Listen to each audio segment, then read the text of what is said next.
A small intermezzo for the Dogo Argentino movie. Here you see the normal head shape of a good working dog.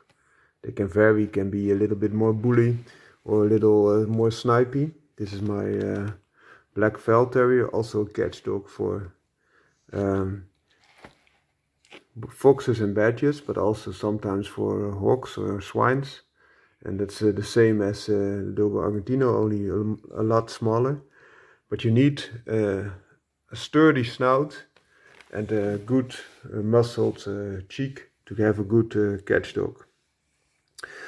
For that purpose, also they wanted to introduce another strong type of dog, the boxer, which was introduced as additional blood. Like the Great Dane, also the boxer was in the past used for hunting boars, so the swines of Europe. And they also added it because it's quite long in the leg. So that's an addition that I had to make to the video that I presented you earlier.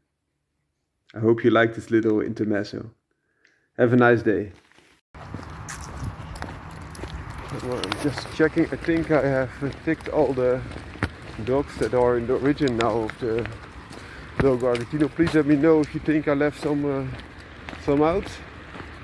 It are about 10 breeds that they used, and this resulted in a big game hunter that had possibilities to really engage the hawk as a form of sport for the elite that the Martinez brothers were part of. They were well paid and well endorsed gentlemen with a good amount of land, a good amount of assets, and they wanted to have a sport dog to complement that. And they really got a very durable dog that was able to use little amounts of water and still perform a long day of work, and also would really engage. So the Dogo Argentino is not a dog that just bays or points at the direction, but it will really engage the prey. So bite and hold, especially at the nose or the ears, the hawk, and then in the traditional way the wild swine or hawk is stabbed to the heart with a long kind of knife. And that's the honorable way to do this. Also the Argentinians will tell you. But nowadays also a lot of hawks are shot by a gun to end them. It's a drawback, but while shooting you have a bigger chance of hitting the dogs. And so even now a lot of purists stand by the method, if you have a catch dog, to hold it, whereas you have baying dogs or dogs that just get the wild moving, then it's easier to shoot them. Dogo Argentino is also a dog that can protect the house. It has multiple guardian breeds in its pedigree, and also it is selected for those qualities. Even now the Martinez brothers say that sometimes you get throwback to the old Cordoba dog, which they call useless, because they would fight among each other. Of course these dogs are not useless, and they are the biggest percentage of strength and courage as found in the modern day Dogo Argentino. Also they were performance bred dogs, as compared to the other types of dogs who are more of a show type of dog. And these dogs made the Dogo Argentino as it is now. The real athletic type of dog that's a good big game hunter. It's a little bit like the story of the Bull Arab. I mentioned this before. The Bull Arab is developed in Australia, especially using bull terrier and some running dogs. Arab stands for the Arabian origin of them. For example, the Salukis that they used in the beginning, but also some Mastiffs, especially Bull Mastiffs, that are currently available were used to develop the breed. But nowadays it's worked with whatever they have, and they already have multiple generation Bull Arabs who can change depending on the needs of the hunter. So the modern day working Dogo is still alive and kicking. Most of the Dogo Argentinos are now show breed dogs that are getting bulkier and bulkier with the years, which is a pity, because it should be a sleek, fast running type of Mastiff, so the running allowance that is also able to hold. So it's not allowance genteel, but it's a running type of Mastiff that should be fast and strong, so very balanced. And now they're getting bigger and bigger, so the strength may increase, but also the problems with the hips and all the other stuff. And also they will overheat, so their endurance, their speed are all hampered by these decisions. Whereas the working Dogo is still of a lighter build, more agile, faster, and much more ferocious and brave.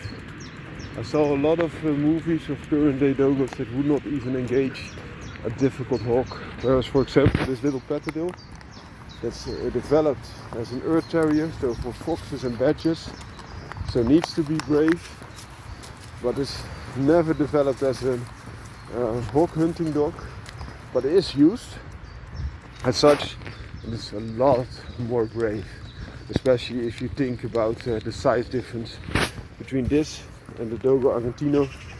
It's about I think if you have a 40 kilogram Dogo Argentino, this is 12 kilogram, you can do the math. It's almost 4 times as heavy, and this is a big Patterdale that you have here of 12 kilograms, and still it can be brought down to a lighter weight because it's still an old pup or young adult, so to say, and the conditioning needs to begin. But a normal Patterdale is often in the 8 kilogram weight range, fully conditioned. And then you have with a 40 kilogram Dogo Argentino 5 times the mass. And even these little dogs will act more brave because they are working types of dogs. And they are bred to be fearless and to engage the quarry. And the modern day Dogos, a lot of them, even those that are tested out of tradition or other ways, are often lacking this. There are very good Dogo Argentinos still, so I'm not slating it off completely, because there are, and also I really like that those breeders are still evolving the Dogo Argentino. And by saying that, what do I mean?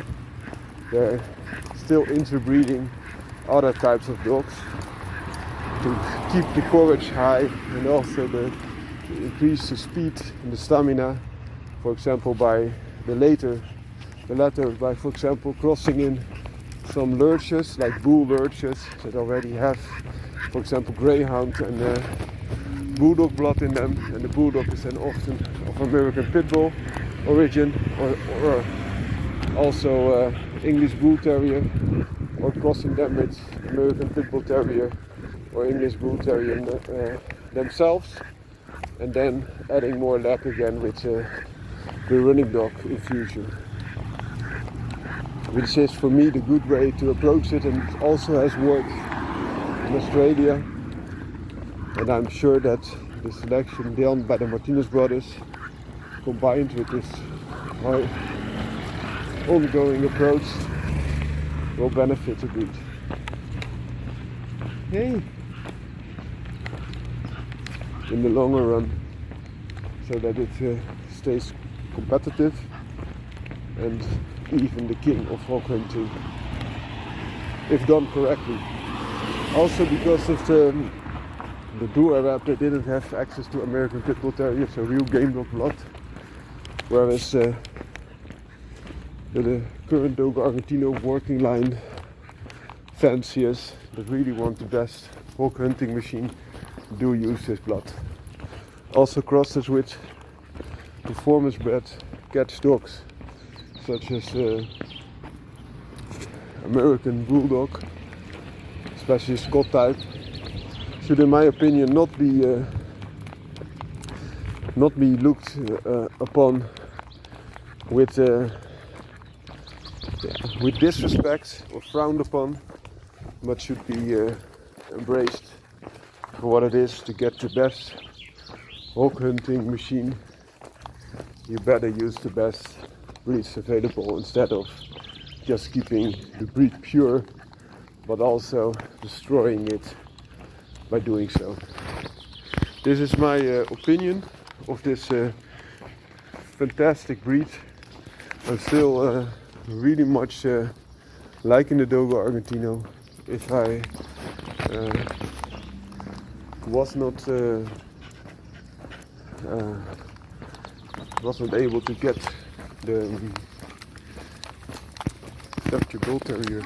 Goedemorgen.